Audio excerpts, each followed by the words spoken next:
Oh, I'm sorry. Welcome back to another episode of The Urban Platform Speaks.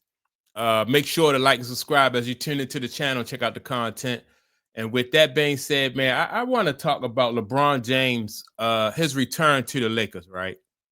And mainstream media, mainly Colin Cowherd, is just putting a spin on it.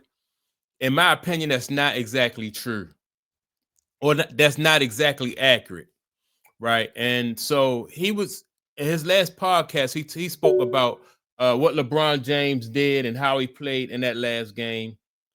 To me, I thought that LeBron James in this first game he came back, he played in a way where he had to play. The team is doing really good without him. So if he had a came back and just tried to insert himself into it, it just wouldn't have been a good look. He has to gradually ease his way back into it. So he don't make it look like he's trying to take over it's all about him. So he gotta gradually ease his way back into it. And the fact that he came back against the Utah Jazz, which is not really right now a good team, they're a young team and they have some talent, but right now they're not really a good team. So he was strategic about that pick, to pick that team. Now, also, this part of the Lakers schedule, I think, is that they're going into. They got some easy games coming up. Then he's going to be able to get some rest. So that's cool. It was strategic, with that.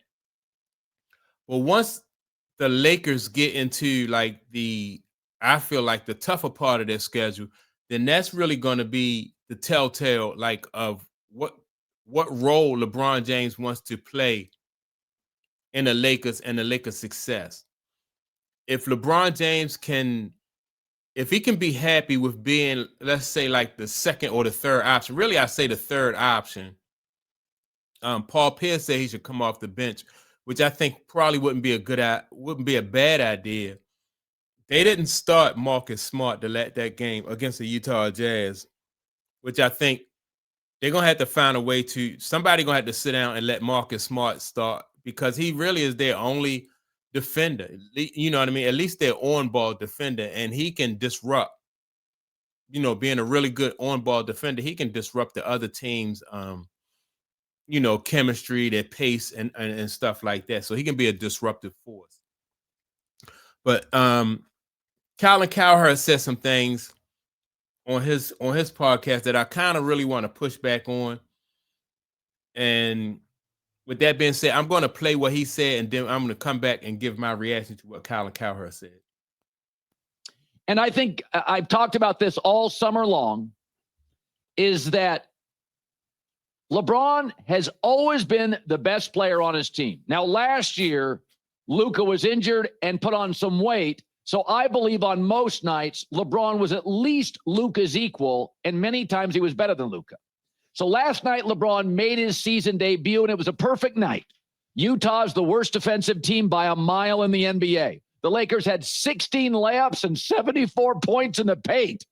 No physicality.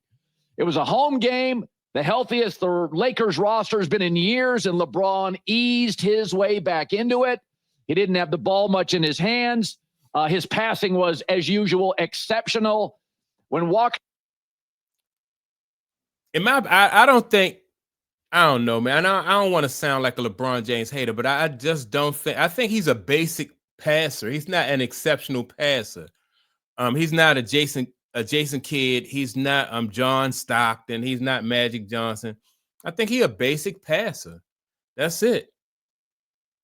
So let me get Kessler is out for Utah. They are so bad defensively, and LeBron appropriately did not insert himself into the offense much. In fact, the usage rate is what I want to see going forward. Luka had the ball 44% of the time. I'd be happy at 46, 47. Austin Reeves had it 25% of the time. LeBron had it 13, and it was all smiles. Do I think taking 7 shots and having the ball in his hands 13% of the time, well, I think LeBron's going to be happy with that in April. I do not. But LeBron is really smart. He's always calculated. He's always intentional from the food he eats. All right. So if LeBron James is really smart and always intentional, and it's best for the team, it works out better for the team if he only had the ball 13% of the time, then how is that that's not contradiction, right? If he's smart, then he's going to do what's best for the team. Not only if he do what's best for the team, that means the team stand a better chance of going even further in the playoffs. So that's what a smart player would do, right? But and so you can't have it both ways. Like if he's smart and he knows that, like him trying to dominate and him trying to hold a ball for as long as he like to do, sometimes that is not going to be the best thing for the team. So how can he be smart and do what is against the team? And it's not even really good for him at this stage in his career. So let me get back to some more of Colin Cowherd contradicting himself in the same sentence. Shots he takes. And the Lakers are a fun, well-coached offense, a joyful atmosphere. Last night felt like an intense scrimmage. All right, so he said that the Lakers are a fun, well-coached offense. Now everybody knows, like, defense win championships. I don't know, man. They can spin this situation any way they want to, but and then later on down the line, he's going to come out and say that they don't play no defense. So a well-coached offense, you have Luka Doncic, who's an exceptional offensive. Well, he's an exceptional scorer. He likes to score, but he too like to pound the ball too long, in my opinion, on that he just hold the ball for too long during those possessions. But let me allow Colin Cowherd to continue to contradict himself. Utah's that bad defensively. And LeBron's always been an incredibly adaptable player. Michael Jordan was not. The late Kobe was not. Carmelo was not. LeBron's always been adaptable. But let's keep. How has LeBron James been adaptable throughout his career? He always wanted to go to where it was easier for him to win. He had, I don't know how many coaches that he has had. All of his, anytime that he wasn't winning, his teammates, whoever was on the team at that time, took the was used as a scapegoat. I don't get it. How has LeBron James always been an adaptable player? Like, what situation has LeBron James adapted to?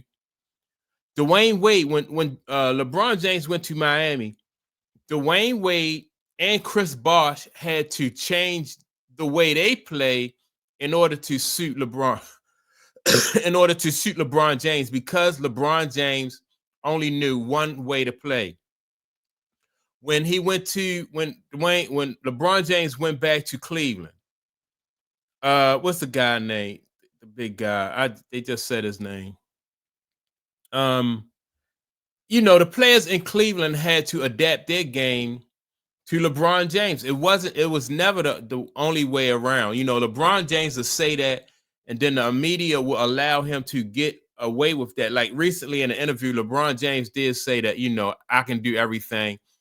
I can, whatever way the team needs to win, we could win.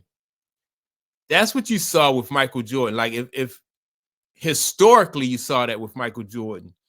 For instance, when they needed a steal, when they needed to get the Utah Jazz to turn the ball over, Michael Jordan came up with a steal from Karl Malone.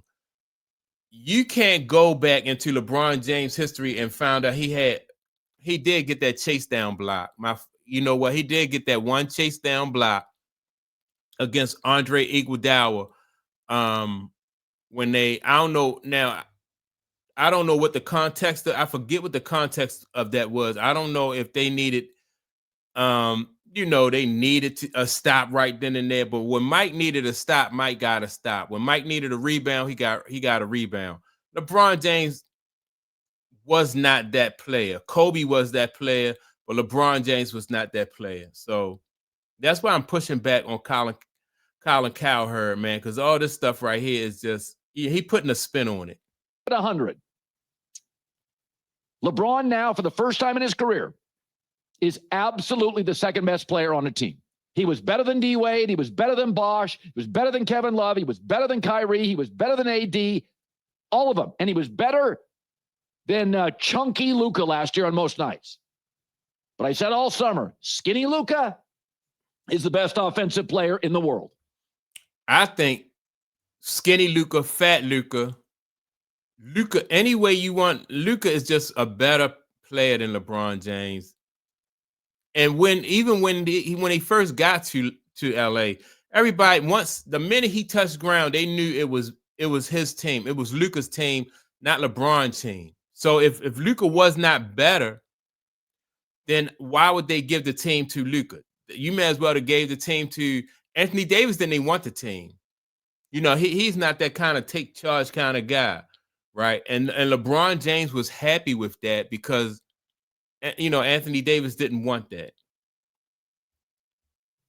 Skinny Luka last night had 37 points. Could have scored more.